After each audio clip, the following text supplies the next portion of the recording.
Bom dia, muito bom dia, está no ar o Jornal do Boris. O Jornal do Boris é um sobrevoo pelos principais acontecimentos do Brasil e do mundo a partir das primeiras páginas dos jornais. Infelizmente, ontem tivemos chuvas, embora esparsas pela área metropolitana de São Paulo.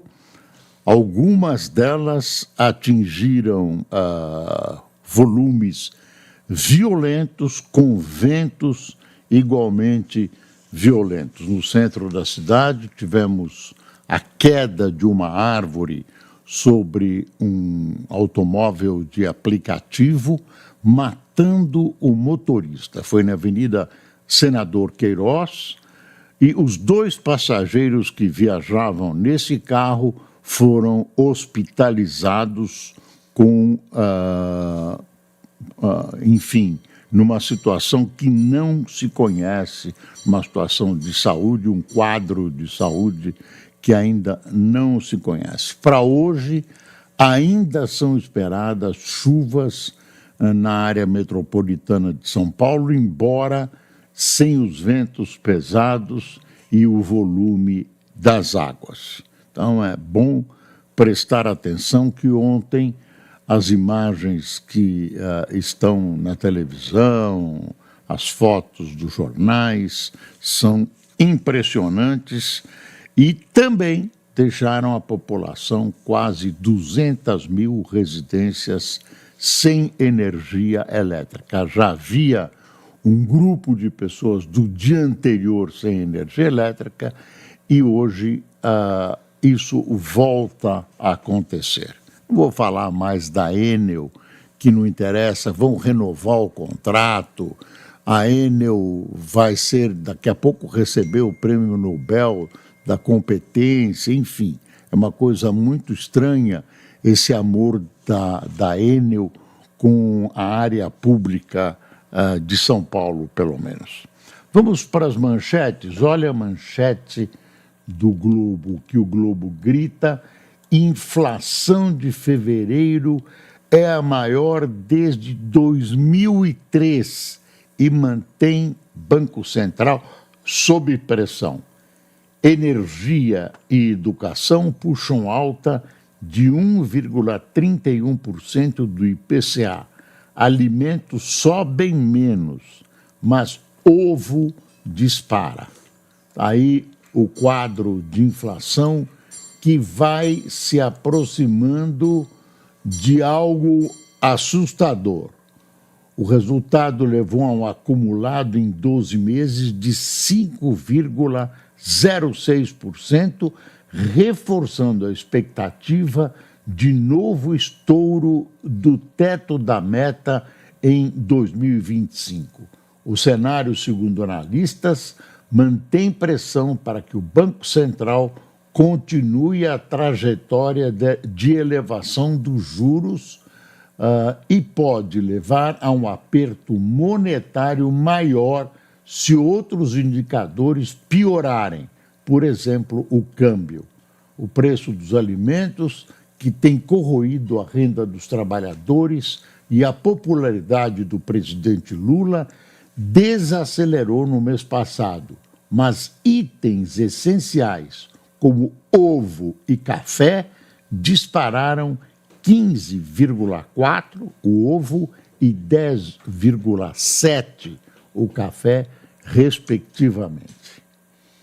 Tem uma foto muito bonita no Globo, de alto de página, que mostra as pessoas nos prédios centrais do Rio de Janeiro, o mesmo, segundo o Globo, acontece em outros lugares como São Paulo, aproveitando o topo, os heliportos ou helipontos dos edifícios e utilizando-os para ginástica, para exercícios. E aí tem uma foto bonita, extremamente bem caracterizada, com linhas bonitas e tal, né? Um quadro com um exercício de bicicleta no topo de um desses edifícios.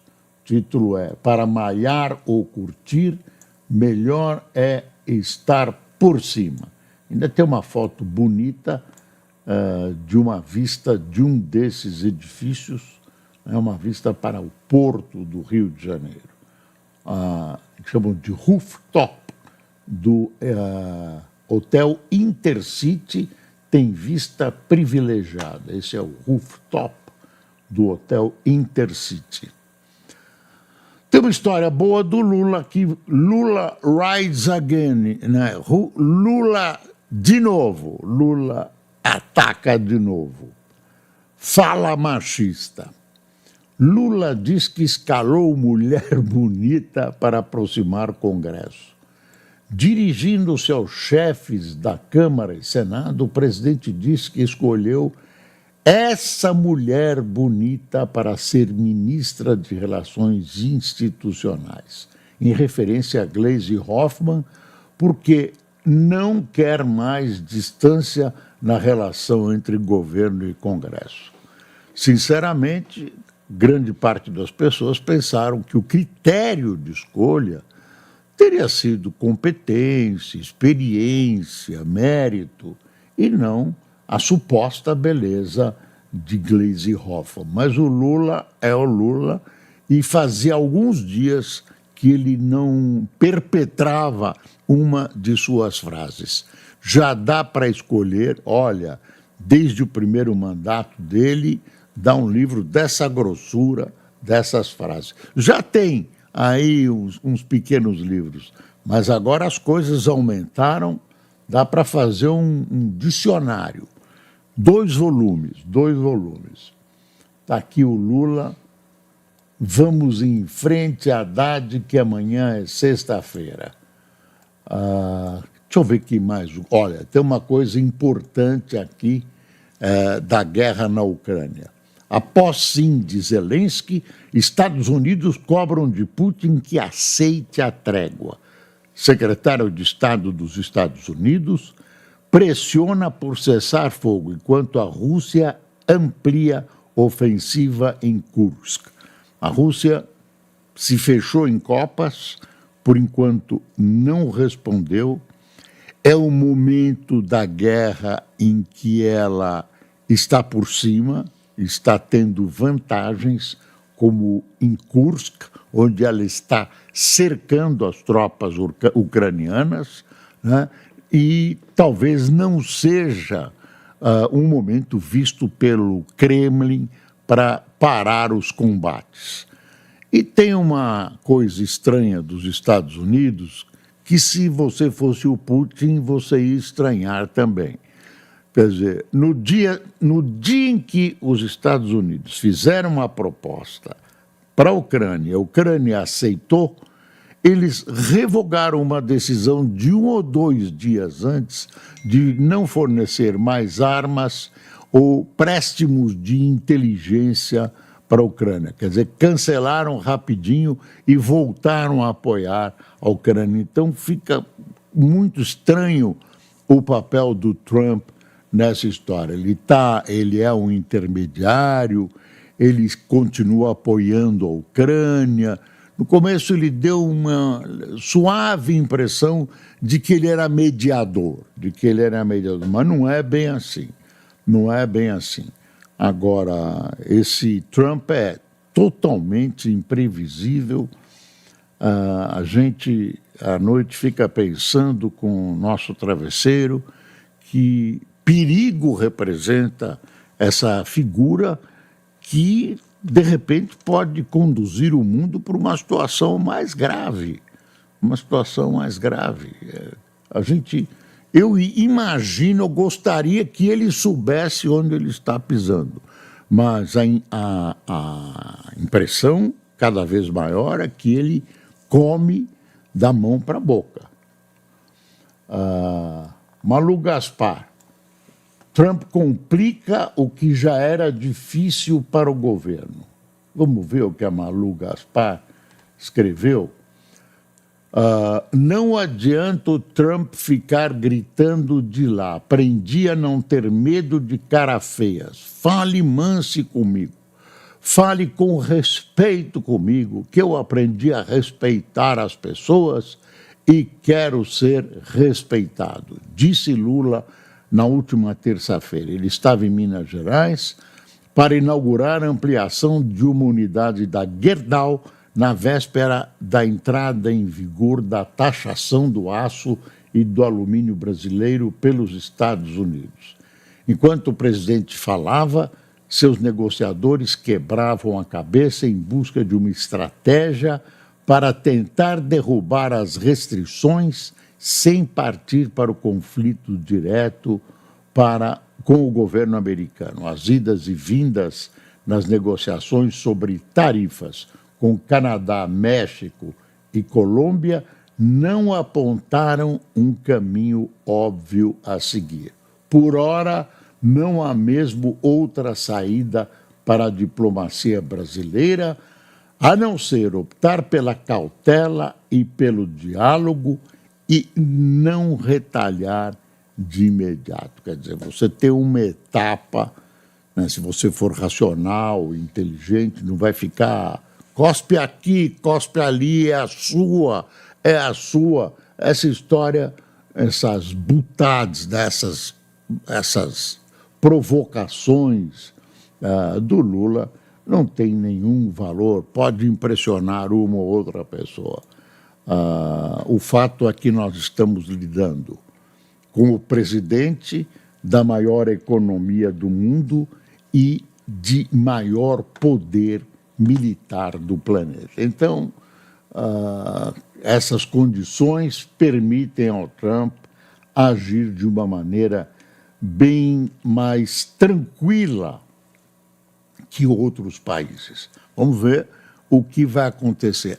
As conjecturas são as mais malucas. Você tem desde gente mostrando que foi uma catástrofe para o Brasil, vamos perder tanto, e tem outros dizendo não, agora vamos ocupar o lugar de tal país, porque a China, porque... Então, as coisas não estão claras sobre as consequências e nem sobre a fixação dessas tarifas, e muito menos o que o Brasil vai fazer. Me parece que o Brasil está no caminho certo de tentar negociações que já estão estabelecidas.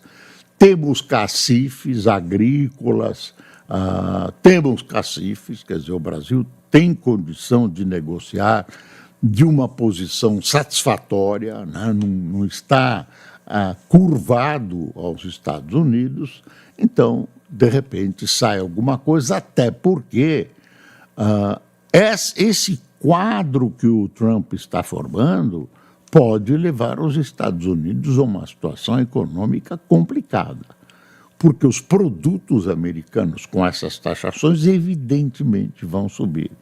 E isso não fica sem punição eleitoral, que é o que os políticos mais temem. Brasil quer negociar com os Estados Unidos sobre taxa do aço para evitar perda de 1,5 bi de dólares. Está vendo?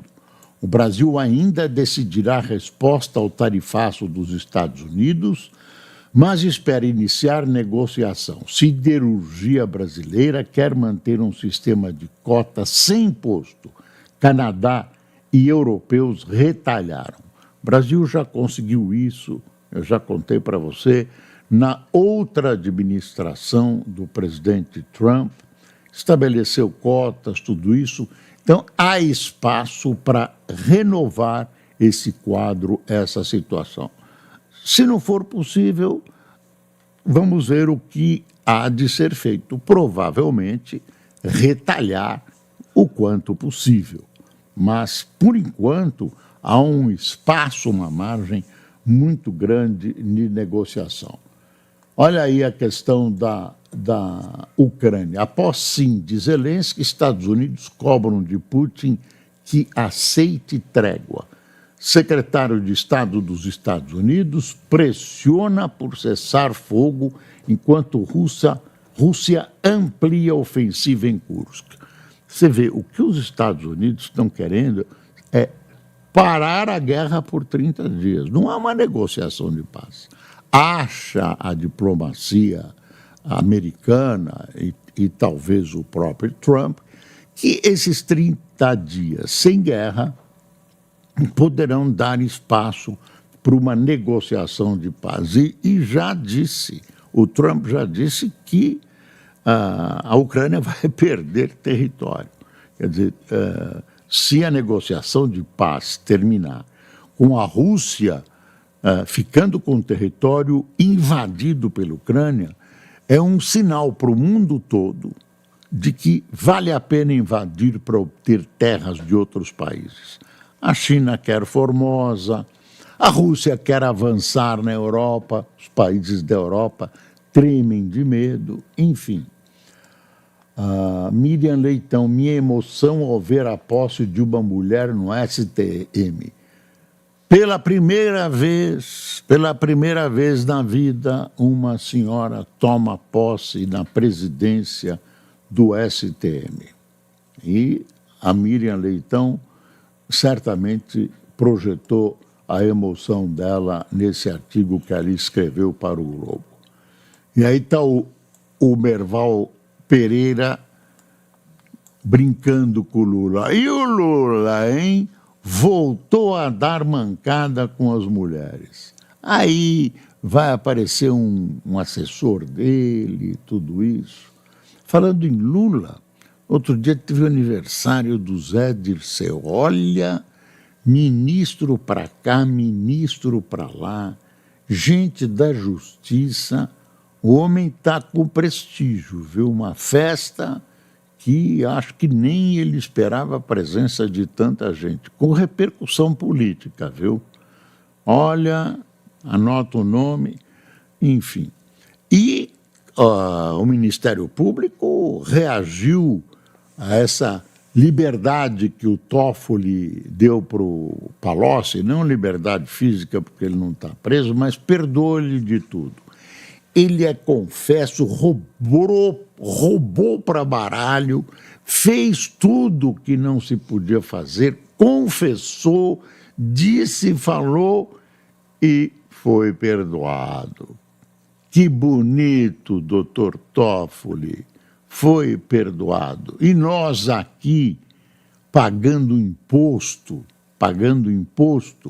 para esse pessoal mandar a mão certo da impunidade. Então, o Estadão tem ainda um editorial que eu li, deixa eu ver o nome do editorial, sobre essa história.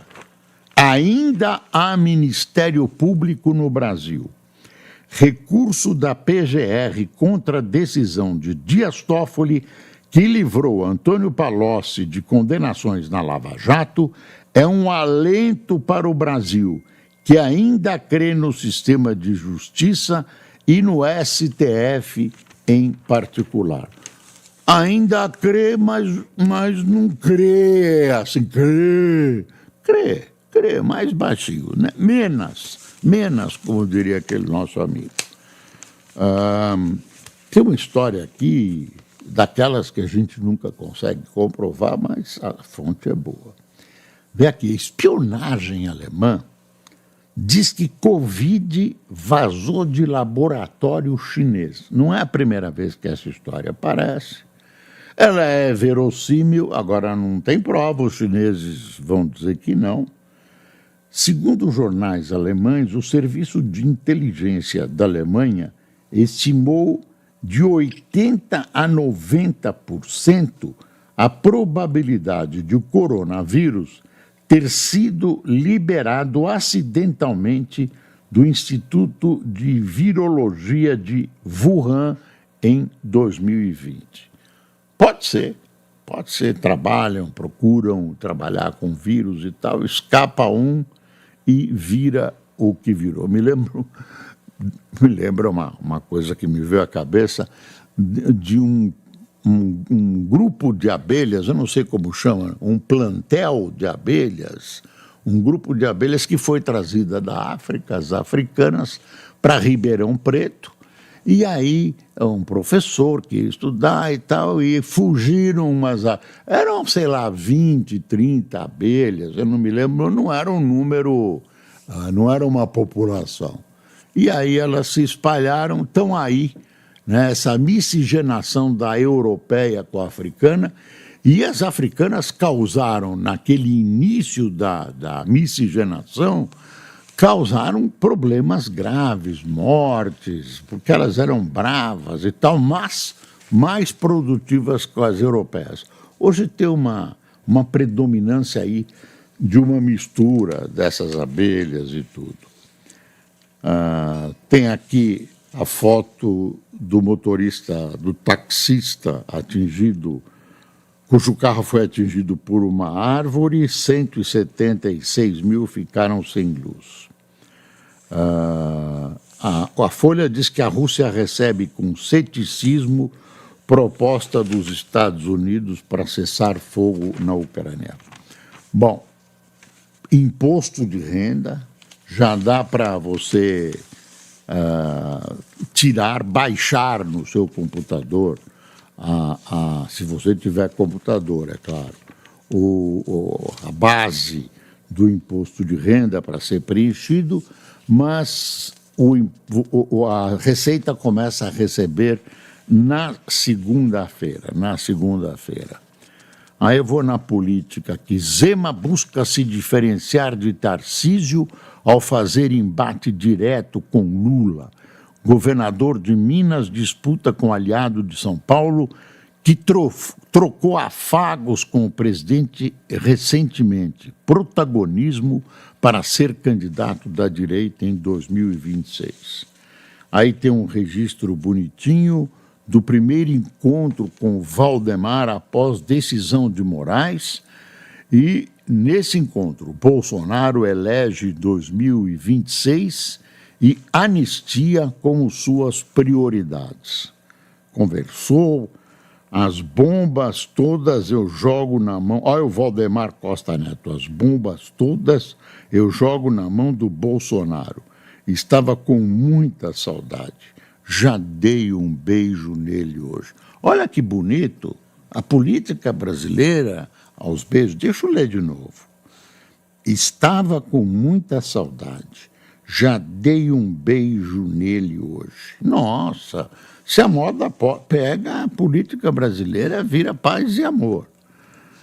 Eles se encontraram e tal, o jogo começou a se afunilar com muitas candidaturas. Muita gente quer vir ao Senado, mas não tem vagas para todo mundo. Preciso conversar com o Valdemar qual é o critério que a gente vai adotar. Em princípio, quem tem mandato estaria dentro, mas quem está queimado não vai disputar comigo, sendo cabo eleitoral, disse Bolsonaro no PL. Tem outra briga aí, aquela briga e tal, porque o Eduardo Bolsonaro, filho do nosso ilustre ex-presidente, quer, por direito, porque na composição o PL é o maior partido do Congresso, então da Câmara dos Deputados, o PL tem direito à Comissão de Relações Exteriores. E o PT tem pânico, porque ele tem relações com os Estados Unidos, relações com o próprio Trump, e ele acha que essa relação vai ser usada na comissão, o PT acha que essa relação vai ser usada para prejudicar as relações entre Brasil e Estados Unidos, etc., etc. Lula assina MP do novo consignado privado. Pedidos começam no dia 21. Quer dizer, enquanto a gente está segurando o crédito, né, dando um breque para baixar a inflação, Lula cria um novo sistema de crédito para o pessoal poder gastar mais. Trabalhadores com carteira assinada terão acesso ao crédito com desconto em folha de pagamento, sem necessidade de convênio entre empresas e bancos. E aí você dá uma espiada e vê que o orçamento, lá, por exemplo, pé de meia, não tinha dinheiro, o dinheiro não estava lá. Na hora que saiu o pé de meia, que é um bom plano, o dinheiro foi lá, fizeram uma gambiarra lá que foi vetada. A gambiarra foi vetada pelos órgãos de fiscalização e agora não tem todo o dinheiro. A União Europeia vai taxar Harley Davidson, uísque e camisola feminina em retaliação ao tarifaço de Trump. Lista de produtos mira estados republicanos como na guerra tarifária de 2018. O ministro francês não descarta medidas contra Big Techs. E incertezas de Estados Unidos e China preocupam mais siderúrgicas que tarifas. Aí tem uma notícia nacional assim, precisa ver até onde vai. Projeto que prevê retaliação comercial ganha impulso após tarifaço de Trump. Proposta para Brasil responder à barreira foi turbinada e tem apoio da bancada ruralista. E daí até acontecer, por enquanto essa fase está afastada. Porque estamos numa tentativa de negociação. Olha aí, gasto dos Estados Unidos atinge recorde em fevereiro, apesar dos cortes de Musk. Deixa eu ver. O que eu anotei aqui, que é o projeto anti-Trump, a Rússia, a Síria. Nossa, mãe, o que está acontecendo na Síria? Dizem que essa limpeza étnica, que na verdade é uma limpeza religiosa contra os alauítas, que são da mesma religião que o ex-ditador Assad, né? Os alauítas estão sendo perseguidos, já mataram mais de 1.000, apenas porque eles são alauítas. E quem os está matando? Os seus patrícios, outros sírios. Então, a Síria, que parecia que ia entrar numa pacificação e tal, quem assumiu lá foram ex-guerrilheiros, ex-terroristas. É bondade minha. Mas parece que o cachimbo faz a boca torta. Eles resolveram dar uma limpa nos adversários, que são supostamente correligionários do ex-ditador. Deixa eu ver aqui. Teve uma coisa estranhíssima num terminal em São Paulo, um terminal de Pinheiros, umas bombas caseiras, uma explodiu, a outra explodiu, foi explodida pela polícia, pelos órgãos técnicos da polícia, mas é uma coisa estranha, né? Nós não estamos vivendo um momento que indique uma guerra com terrorismo, mas isso é terrorismo.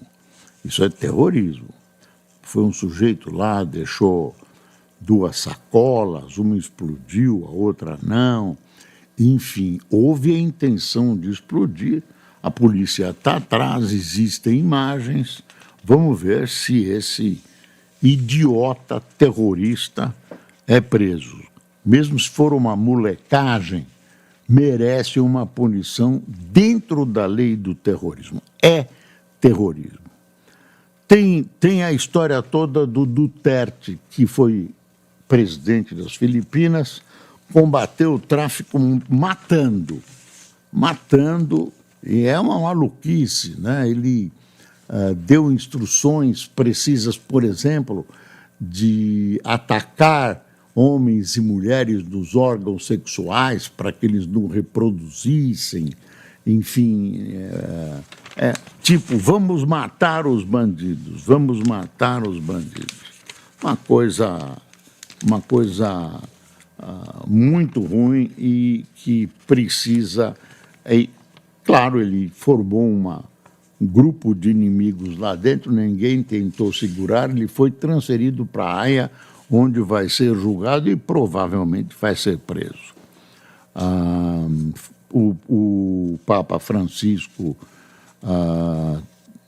passou bem, está melhorando, pelo menos é um dos boletins, e pronto, Corinthians não conseguiu ontem